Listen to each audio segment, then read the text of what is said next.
Hello guys, welcome back your YouTube channel Chetna Tyagi classes में। आज हम लोग करेंगे बीएड से रिलेटेड एनसीटीई।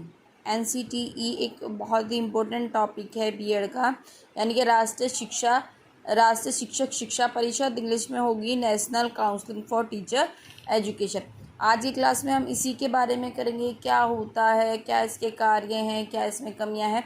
ये एक बहुत अच्छा टॉपिक है जिसके आपको शॉर्ट या एक लॉन्ग क्वेश्चन एग्ज़ाम में ज़रूर से मिल जाएगा।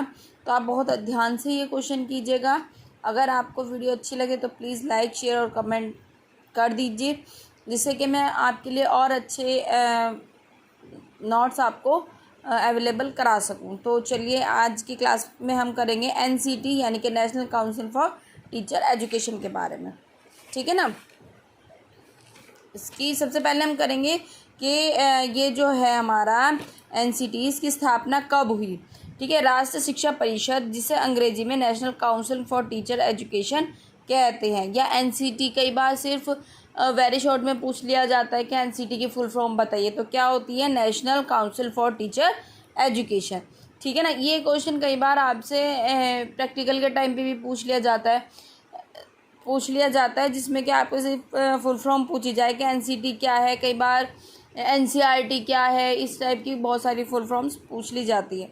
तो आज हम करेंगे एनसीटी। तो उसकी फुल फॉर्म होती है national council for teacher education. बहुत ध्यान से पढ़िएगा। इस क्वेश्चन में आपके बहुत एक लॉन्ग क्वेश्चन तो आपका सॉल्व हो ही रहा है, साथ साथ आपके वेरी शॉर्ट और शॉर्ट क्वेश्चन भी बहुत सारे सॉल्व होंगे इस क्वेश्चन में। तो बहुत अच्छे से, बहुत ध्यान से इस क्लास को दीजिएगा। साथ साथ नोट डाउन भी कर लीजिए, जो आपके लिए फ्यूचर में के लिए बेनिफिट हो। ठीक है।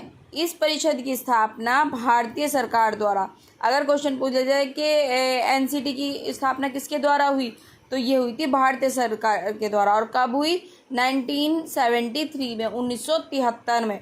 और 1993 में इस परिषद के संवैधानिक दर्जा तो बहुत ध्यान से ये क्वेश्चन मतलब अगर आपसे पूछ लिया जाता है कि स्थापना कब हुई एनसीटी की, तो वो हुई थी 1973 में। और संवैधानिक दर्जा कब मिला इसे? 1993 में। ठीक है ना। तो ध्यान रखिएगा, अगर दर्जा पूछा जाए संवैधानिक दर्जा कब मिला, तो 1993 में, और स्थापना कब हुई? 1973 में। ठीक है। नेक्स्ट है एनसीटी का मुख्यालय। एनसीटी का मुख्यालय दिल्ली में है। अगर आपसे क्वेश्चन पूछ लिया जाता है कि एनसीटी या राष्ट्रीय शिक्षा परिषद का मुख्यालय कहाँ है, तो इसका मुख्यालय दिल्ली में है। आपके इस पैराग्राफ में बहुत सारे वेरी शॉर्ट क्वेश्चन हो गए सॉल्व। पहला तो हो गया कि एनसीटी की फुल फॉर्म। एनसीटी की फुल फॉर्म क्या है? National council for teacher training. ठीक है। सेकंड क्वेश्चन आपका इसमें सॉल्व होता है कि इस परिषद की स्थापना किसके द्वारा की गई, तो किसके द्वारा की गई? भारतीय सरकार के द्वारा। एनसीटी की स्थापना कब हुई? तो 1973 में। और इसको संवैधानिक दर्जा कब दिया गया? 1993 में। ठीक है। अब है एनसीटी का मुख्यालय। एनसीटी का मुख्यालय अगर आपसे पूछता है तो एनसीटी का मुख्यालय आपका दिल्ली में है। ठीक है। आई होप इतना आपका क्लियर होगा। अब हम आगे चलते हैं। इस परिषद में शिक्षक क्या है, ये क्या इसके काम होते हैं, क्या किस तरीके से इसमें करेंगे हम। इस परिषद में शिक्षक की शिक्षा से संबंधित समस्याओं का अध्ययन किया जाता है, यानी कि उसके शिक्षक की जो एजुकेशन से उसे किस टाइप की प्रॉब्लम्स उसे फेस करनी पड़ती है, उन सबको देखता है, या फिर उन समस्याओं को दूर करने का भी सुझाव ये देता है। ठीक है ना। अब आता है इस परिषद में कितने सदस्य होते हैं। इस परिषद में 55 सदस्य होते हैं, 55 सदस्य होते हैं इस परिषद में।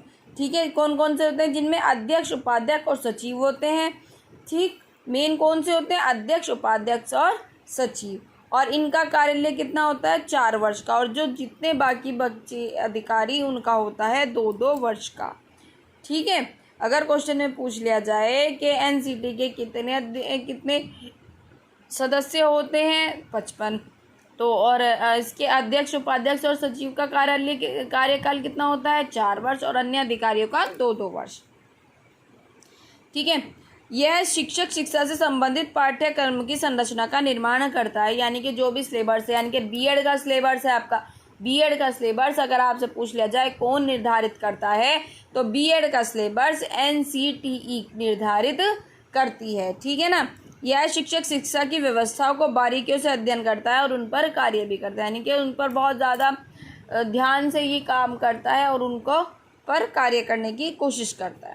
ठीक है, अब हम पढ़ेंगे शिक्षा के क्षेत्र में इसकी भूमिका क्या है, क्या भूमिका निभाता है एनसीटी शिक्षक शिक्षा के क्षेत्र में। ठीक है, एनसीटी समय समय पर शिक्षक शिक्षा के क्षेत्र में परिवर्तन करती रहती है। इस परिषद की स्थापना के बाद शिक्षक शिक्षक की गुणवत्ता में वृद्धि हुई है, यानी कि जो बीएड है उसके जो इतनी भी प्रॉब्लम्स हैं उन पे काम करता है, उन्हें सॉल्व करने की कोशिश करते हैं। और जब से इस परिषद की स्थापना हुई है तब से शिक्षा के जितने भी प्रॉब्लम्स थी या वो दूर हुई हैं और उसको बेस्ट करने की कोशिश की गई है। शिक्षक शिक्षा के पाठ्यक्रम में बाल मनोविज्ञान एवं मनोविज्ञान की समस्त विशेषताओं को सम्मिलित किया गया है।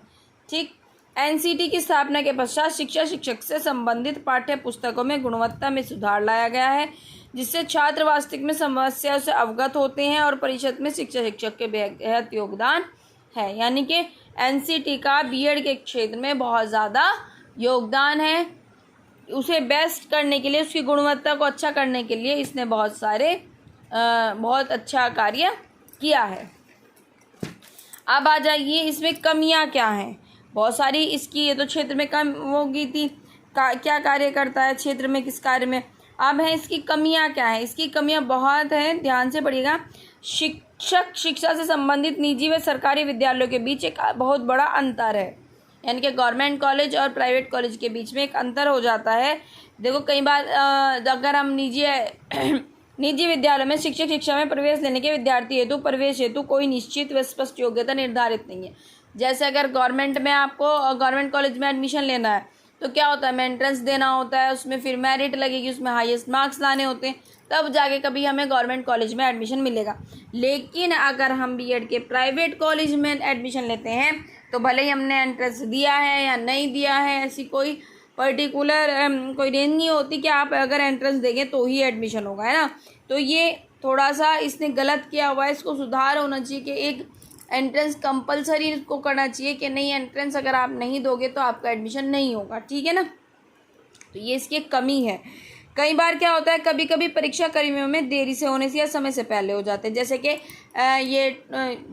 जैसे कि 2023 चल रहा है, इसमें हो रहा है। कभी इनकी जो डेट शीट थी, स्टार्टिंग की डेट शीट आई थी, वो आई थी शायद से 22 मई के नियर अबाउट आई थी, और तब से फिर बार बार लेट करते जा रहे। इससे क्या हो रहा है, बच्चा अगर कोई वैकेंसीज आती है और उसमें उसको कम्प्लीटली बीएड चाहिए, वो नहीं कर पा रहा, वो है ना। तो ये भी एक कमी है कि अब इतना लेट कर दिया कि लेट एग्ज़ाम होंगे, लेट रिजल्ट आएगा, सब कुछ लेट होता चला जाएगा। तो जो कि एक कमी है। कई बार इतना जल्दी कर देते कि बच्चों को टाइम नहीं मिल पाता सब चीज़ों का। वैसे जल्दी बहुत ही कम होते हैं, लेट ही अधिकतर हो जाते हैं इसके एग्ज़ाम।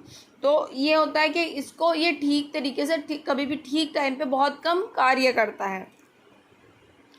ठीक है ना, तो ये इसकी सबसे बड़ी कमी है। अब आ जाइए एनसीटी के कार्य, क्या कार्य होते हैं।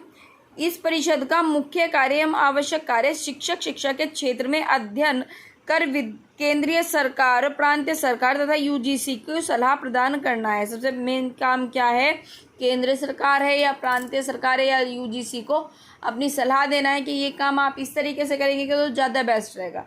ठीक है ना, ये काम सबसे एनसीटी का है।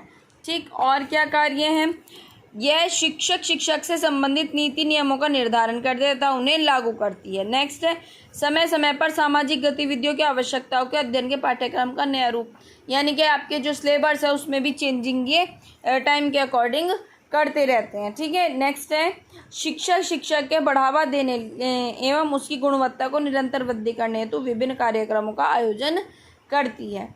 ठीक है, क्या है, शिक्षक शिक्षा को यानी कि उसके जो बीए आपकी शिक्षक शिक्षा का है उसको और अच्छा बेस्ट करने के लिए नए नए आयाम बनाती रहती है, नई नई चीज़ें उसमें करती रहती है, जिससे कि उसको अच्छा रिज़ल्ट आए, सब बेस्ट हो, सब अच्छा और ज़्यादा से ज़्यादा लोग प्रेरित हों शिक्षक शिक्षा के क्षेत्र में आने के लिए। इस तरह से नए नए आयाम लाती रहती है। तो ये थी आज की क्लास जो थी एनसीटीई के बारे में।